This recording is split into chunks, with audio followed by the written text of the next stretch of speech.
Hello everyone. Data science is an ever evolving field. In order to keep track of what is happening, I usually follow good blogs, and one of them is the TensorFlow blog. It is here that I discovered an amazing library called as Danfo.js. It's essentially pandas for JavaScript. So in this video, I'll walk you through this amazing library called as Danfo.js. I'll help you read a table from the HTML file and then manipulate it using Danfo.js. So without wasting any further time, let's get started.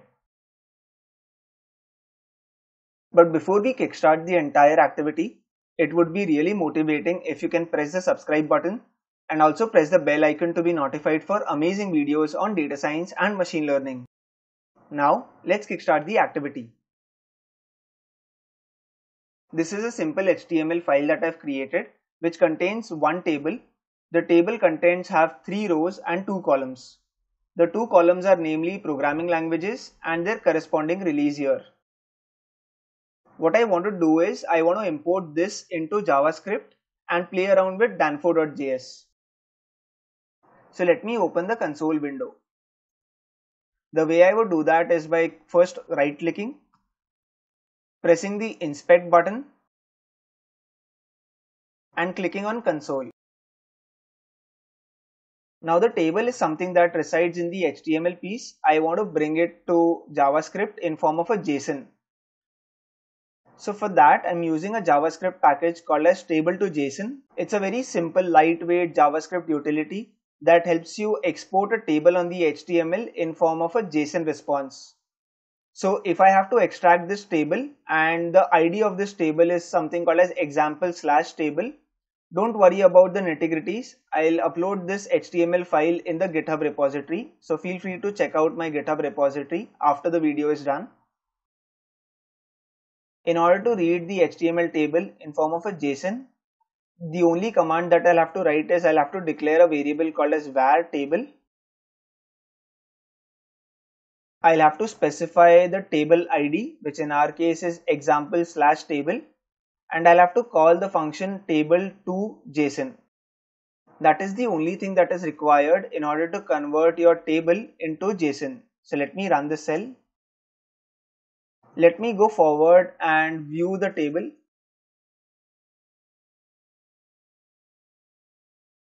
So as you can clearly see, I have a JSON in this format. Programming languages is the key. The value is Java, which is the first element of this JSON that is there. Similarly, the second element is programming languages equal to Python. And we have a corresponding release year with the value of that release year as well. So this is the format that I have. Let me zoom into the console table a bit.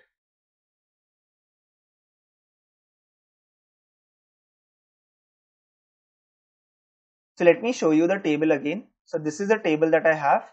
Now given I have a table in form of a JSON, so the next thing that I'll do is I will import this JSON in form of a Danfo data frame. So the way I would do that is df equal to new dfd dot data frame and I'll pass in the table value. Now it tells me that there is a data frame created. In order to view the data frame, I'll call the command print and I should be able to see the table.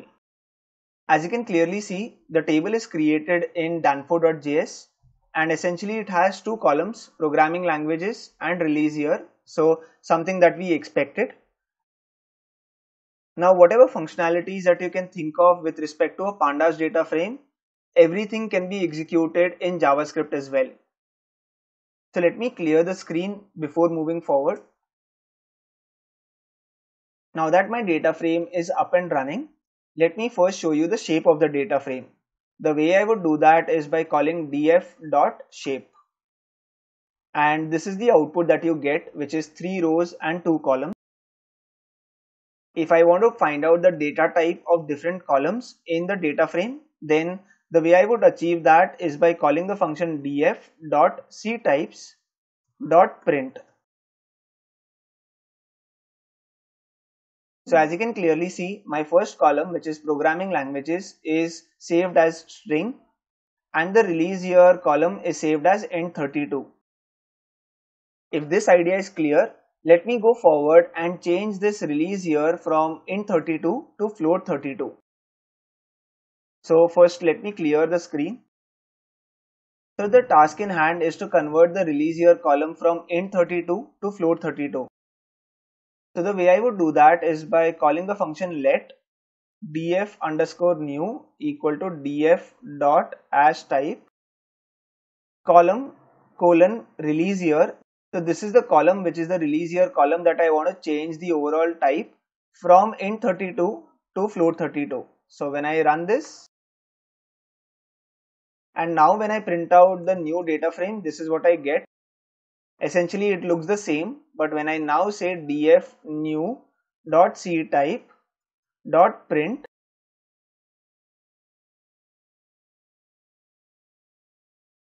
I get float32. So most of the commands that you can think of in pandas can be easily translated in danfo.js. Let me go forward and show you some more commands. So if I want to get a list of all the column names, then I'll say df.columns and I get the output, which is a list containing the two columns that I have. If I want to see all the rows of a specific column, then the way I would do that is df square bracket and I specify the column name. So let me run the cell.